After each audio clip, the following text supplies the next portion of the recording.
Welcome back to Grasping the Gridiron. As always, I'm your host, Zach Thummel, and thank you for listening. Today, we'll be doing our final team preview and looking at the Oregon State Beavers.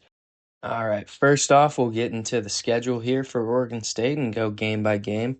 Their first game is this Saturday versus Cal at home, and the Golden Bears will come up to Corvallis. This will be an interesting matchup and probably a pretty full of mistakes on both sides, but all in all, at home, I think with this Oregon State defense, with the experience and a defensive minded coach at home, I think the crowd's going to be fired up, and I've got Oregon State taking this one 21-17 to start out the year 1-0.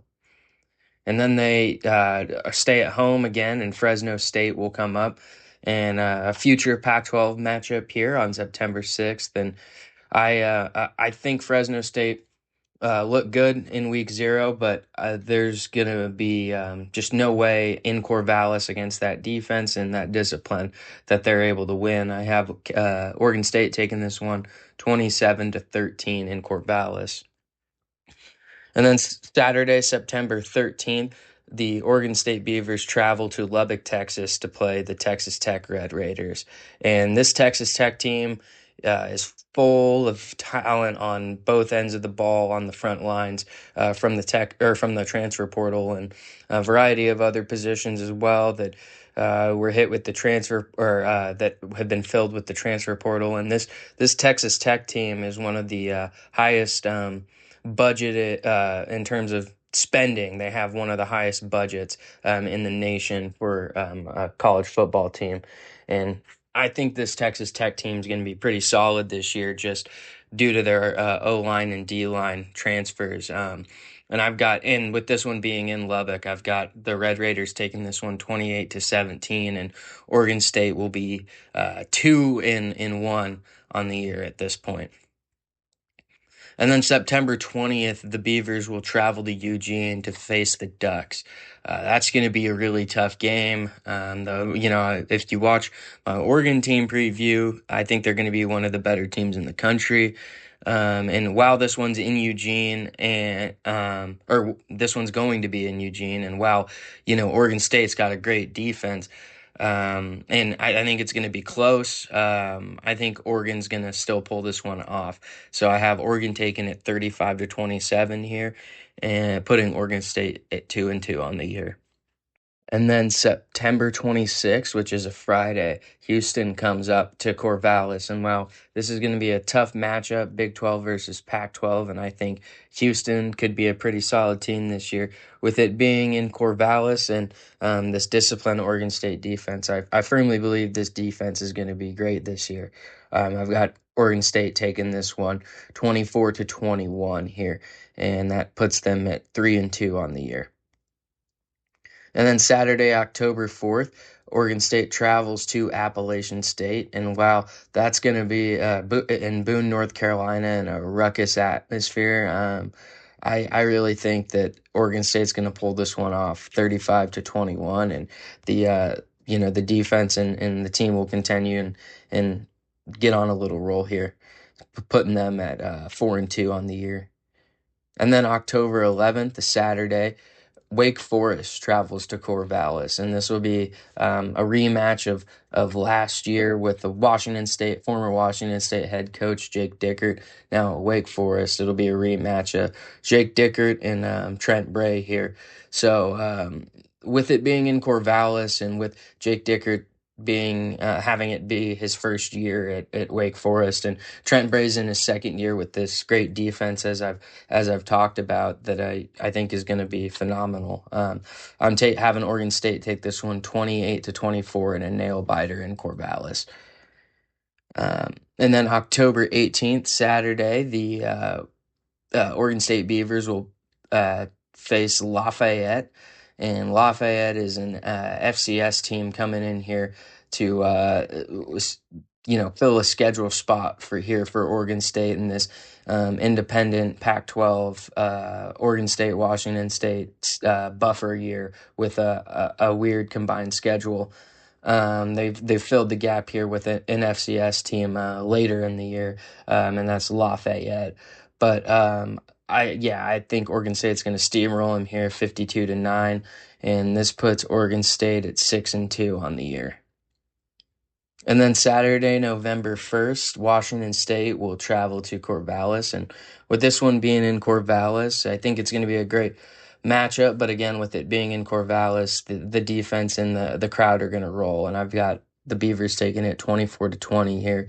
And then the week after that, Saturday, November 8th, Sam Houston, the Bearcats will travel up to Corvallis, and this is going to be a Conference USA Pac-12 matchup. And again, there's just no way this defense doesn't show up, or at least control Sam Houston enough to get a win. So I've got uh, Oregon State beating Sam Houston 31-13. This puts Oregon State at 8-2 with 2 games left here. So on November 15th, a Saturday, then they will travel to Tulsa, Oklahoma to play the Tulsa Golden Hurricane. And I've got Oregon State winning this one 24-13. While Tulsa could be potentially interesting, having the game be in Tulsa, there's just no way that this Oregon State defense still doesn't show up on the road. So I've got the Oregon State Beavers at 9-2. And then Saturday, November 29th, the Oregon State Beavers travel to Pullman to play the Washington State Cougars. And this one on the road, I think Jimmy Rogers is going to have the Cougars fired up. He's going to have the Cougars fired up, and they're going to be playing really inspired for that last game of the year, with the last game of the year for students as well. I've got Washington State taking it 27-20, and Oregon State finishing the year 9-3 in Corvallis. So for my prediction for the top performers for Oregon State, I'm starting out on first on offense with Anthony Hankerson, the running back.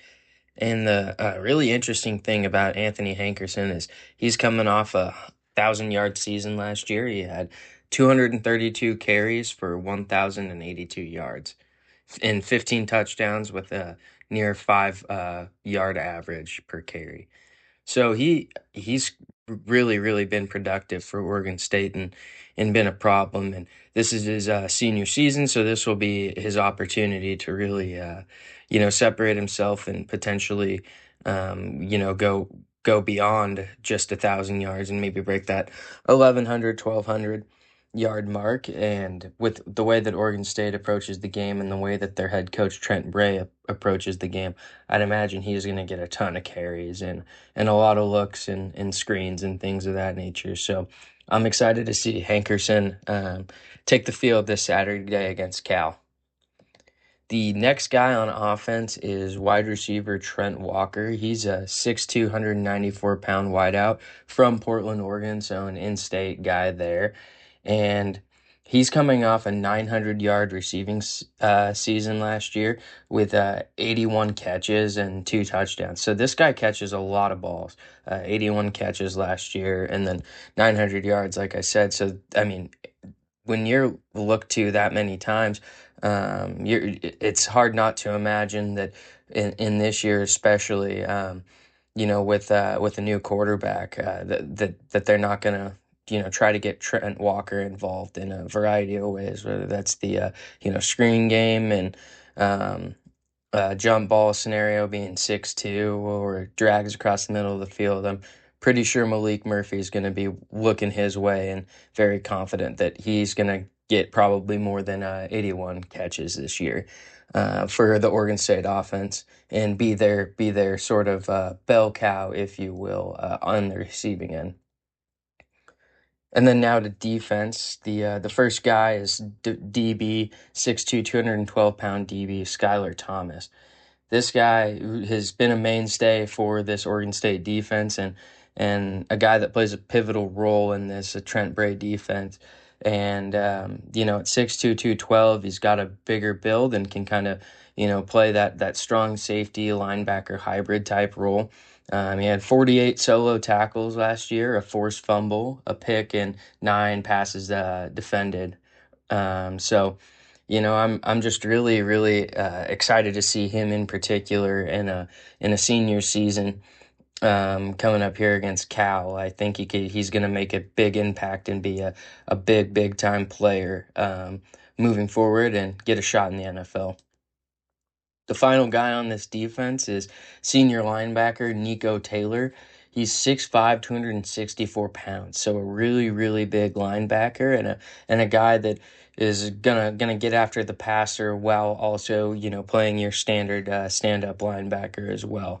He had 23 solo tackles last year, 2.5 sacks, and 2 forced fumbles. So this guy's a hard hitter with the forced fumble average, and he'll probably look to improve on that 2.5 sack margin. And I imagine that he's going to be more of that rusher look this year. But at 264, he brings some nice beef for stopping the run as well. So it'll be really interesting to see where Trent Bray goes with this team and what they try to do, offensively and defensively. Because I think on paper, it's gonna be a split, and then the defense is gonna be like that 4-2-5, 4-3 hybrid, with maybe a little bit of 3-4 principles as well, with Nico Taylor playing that outside linebacker type role. But it'll be fun. This team's going to be disciplined, and that takes me right into the team identity for the Oregon State Beavers this year. And on offense, it's two words here. So Hankerson or Walker. They're going to run the ball with Hankerson and company, and they're going to throw. They're going to Malik Murphy, the quarterback for Oregon State, is going to look to Trent Walker a lot. So the thing is going to be, it's going to be on Trent Bray and the staff to really come up with a way to be balanced in their approach and not get complacent and allow defenses to potentially take advantage of their two primary targets, ball carriers. So it'll be interesting to see what kind of concepts this offense runs, because they're going to have to be creative. Where the defense, it leads me into the final part of this. The defense is going to be discipline based. Trent Bray is a linebacker coach or former linebacker coach, and a guy that played linebacker for Oregon State. So his pride and joy is going to be that defense, and they're going to be really disciplined this year. And so I'm excited to see what this defense can do in his second year as a head coach here, and the with a lot of seniors and guys that can make an impact with less of a jumbled roster in comparison to last year. So I believe in what Trent Bray is going to be able to do with this defense. My only question is going to be what the offense does and how creative they can get with two primary ball carriers.